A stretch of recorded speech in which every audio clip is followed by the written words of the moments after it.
بسم اللہ الرحمن الرحیم۔ السلام علیکم ورحمۃ اللہ وبرکاتہ۔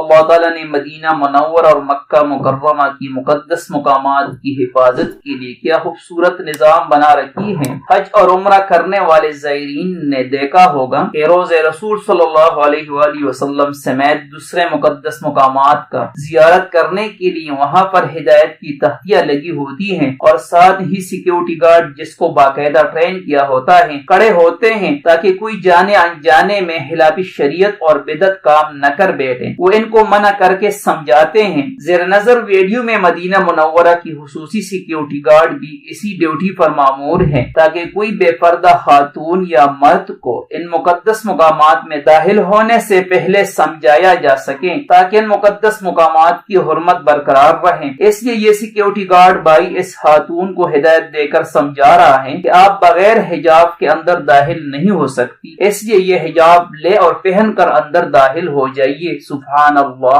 یہ مناظر دیکھ کر دل کو ایک الگ سی خوشی محسوس ہوتی ہے اور یقیناً یہ اقدامات قابل تحسین ہے۔ اس ویڈیو کو لائک کر کے آپ بھی کمنٹ میں اپنے تاثرات کا اظہار کریں۔ مزید دینی معلومات اور اصلاحی ویڈیوز کے لیے ہمارے چینل کو سبسکرائب کر کے بیل آئیکن لگائیں۔ جزاک اللہ۔